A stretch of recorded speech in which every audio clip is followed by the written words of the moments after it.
जी परमेश्वर, जिन्होंने मुख्यमंत्री पद पर अपना दावा ठोका था, दलित समुदाय से हैं, मंत्री बन सकते हैं, एमबी पाटिल को भी मिल सकती है जगह है। इसी के बारे में बात करने के लिए मैं सीधे अपने सहयोगी रवि त्रिपाठी के पास चलता हूं।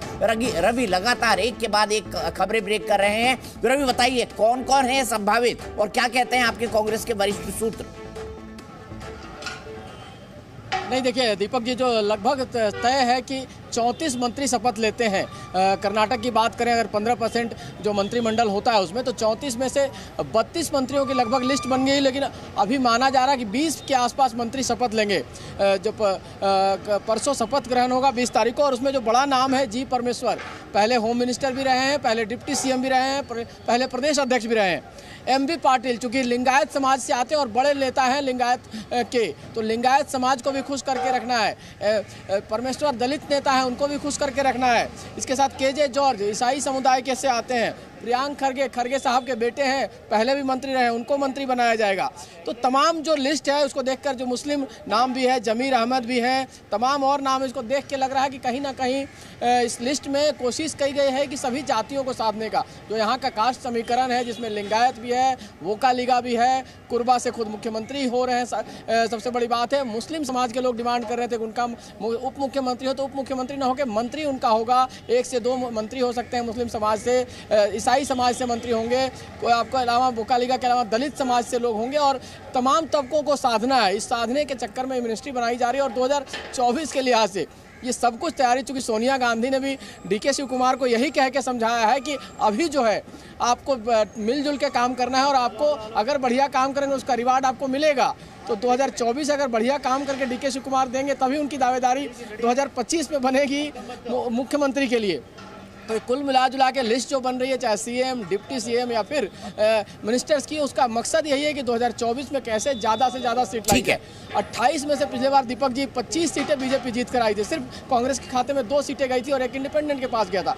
तो वैसी स्थिति की तैयारी। और एक और इम्पॉर्टेंट दीपक जी खबर है कि जो बाकी दल है, जैसे आपने देखा था 2018 में शक्ति प्रदर्शन किया गया था विपक्ष के नेताओं का। मायावती भी आई थी, अखिलेश यादव भी आए थे, और मंच पर एक से एक बड़े नेता आए थे। ऐसा लगा था कि विपक्ष के लिए सबसे बड़ा मंच था। उस मंच से ही मैसेज दिया गया था यहाँ से कि हम लोग एक साथ हैं, लेकिन वो साथ रह नहीं पाते। वो आप भी जानते हैं कि यहाँ मैं ये बता दूं रवि, इस वक्त मैं आपकी दूसरी खबर चला रहा हूँ जिसमें कहा जा रहा है कि कौन कौन नेता आएंगे। महबूबा मुफ्ती आएंगी, ममता बनर्जी आएंगे, फारूक अब्दुल्ला जी आएंगे, शरद पवार जी आएंगे। अब इसमें उद्धव ठाकरे का नाम नहीं है, मेरे ख्याल से उनका भी नाम होगा। उद्धव ठाकरे, आदित्य ठाकरे को भी बुलाया जाएगा। लेकिन जो नाम मिसिंग है, बीआरएस के नेता, अगर विपक्ष को साथ आना है तो आपको केसीआर को भी थामना पड़ेगा। लेकिन केसीआर को फिलहाल थामती हुई नहीं नजर आ रही है कांग्रेस। इसके साथ अरविंद केजरीवाल, आम आदमी पार्टी के मुख्यमंत्री, पंजाब में उनकी पार्टी की सरकार है, 2 राज्यों में सरकार है, उनको भी फिलहाल थामती हुई नहीं नजर आ रही है कांग्रेस पार्टी। हालांकि कांग्रेस पार्टी में फैसला ये हुआ था कि इन तमाम नेताओं से बातचीत की जाएगी। उसके बाद ममता बनर्जी ने कुछ शर्तें भी रखी थी। फॉरवर्ड लुकिंग पॉलिटिक्स के लिए ममता बनर्जी ने हाल ही में कहा है कि कांग्रेस पश्चिम बंगाल में मेरे लिए सब सीटें छोड़ दे, सभी की सभी सीटें हैं, और सीपीआई सीपीएम से भी नाता तोड़ ले। कांग्रेस ये करेगी, क्या लगता है? क्योंकि अधीर रंजन चौधरी जो उनके लोकसभा में नेता है, वो खुद वहीं से आते हैं, पश्चिम बंगाल से, और ममता के धुर विरोधी है।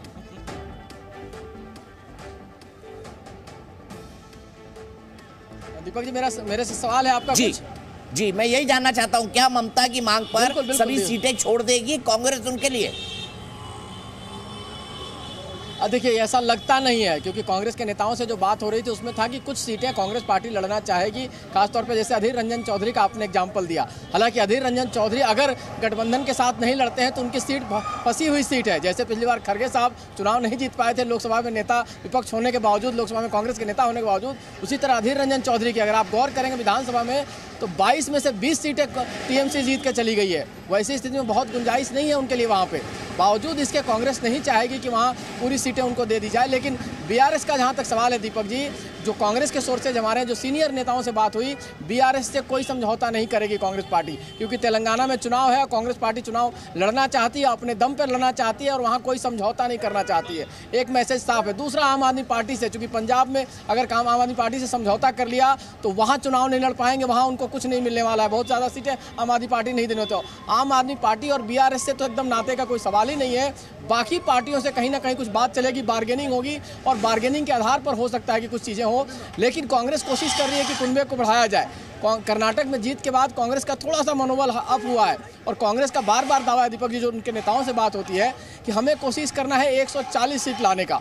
उनका कहना है कि जो ट्रैक रिकॉर्ड दिखाता है कि कांग्रेस चाहे तो बहुमत में आई है, चाहे जब भी 140 के आसपास सीटें लेकर आई है, तब या तो उसने सरकार बनाई है या फिर उसने दूसरे दल को सरकार नहीं बनाने दी है, अलायंस हुआ है। तो वैसी स्थिति के लिए कहीं ना कहीं कांग्रेस तैयारी कर रही है और थोड़ा समय लगेगा कांग्रेस पार्टी को। एक सवाल, एक छोटा सा सवाल और रवि, एक छोटा सा सवाल और, वाईएसआर कांग्रेस का क्या करेगी, जगनमोहन रेड्डी का क्या करेगी? क्योंकि जगनमोहन रेड्डी गांधी परिवार से ही नाराज होकर छोड़ के गए हैं। नहीं, वो इसके लिए भी बात हुई थी। हम लोगों ने उन नेताओं से पूछा था कि भाई वाईएसआर का क्या होगा, तो वाईएसआर के बारे में उनका मानना है कि वाईएसआर पर चूंकि इतने सारे मुकदमे और इतने सारे मामले हैं, हालांकि ये सारे मुकदमे और ये मामले कांग्रेस ने अपने सरकार के दौरान उनके खिलाफ किए थे, तो वैसी स्थिति में वाईएसआर से भी वो उम्मीद नहीं कर रहे हैं कि वाईएसआर उनके अलायंस में आएंगे, वो प्रधानमंत्री मोदी बीजेपी के साथ जाए ना जाए, लेकिन कांग्रेस के साथ कतई नहीं खड़े होंगे। तो वो भी एक इंडिपेंडेंट एंटिटी के तौर पर होंगे, जैसे आपको देखने को मिलता है बीजेडी का उड़ीसा में, ना वो इधर रहते हैं ना उधर रहते हैं, लेकिन उनका मुख्य समर्थन बीजेपी के साथ रहता है। तो वही स्थिति रहने वाली है। तो कई ऐसी पार्टियां हैं जो थर्ड फ्रंट के नाम पर, जो थर्ड फ्रंट बने या नहीं बने, लेकिन किसी मोर्चे में नहीं रहेंगे, ना एनडीए में रहेंगे ना यूपीओ में रहेंगे। जैसे बीजेडी है, चाहे आप अपने वाईएसआर की बात की, ये पार्टी है और कई और पार्टियां हो सकती है इस लिस्ट में। ठीक है, बहुत बहुत शुक्रिया रवि, नजर बनाए रखिए, हम आपके पास मिनट मिनट की अपडेट लेते रहेंगे और इतनी सारी ब्रेकिंग न्यूज देने के लिए जी न्यूज के दर्शक आपका बहुत शुक्रिया कह रहे हैं रवि। इतनी सारी ब्रेकिंग न्यूज आपने दी इस दौरान, इस पूरे इलेक्शन के दौरान। जी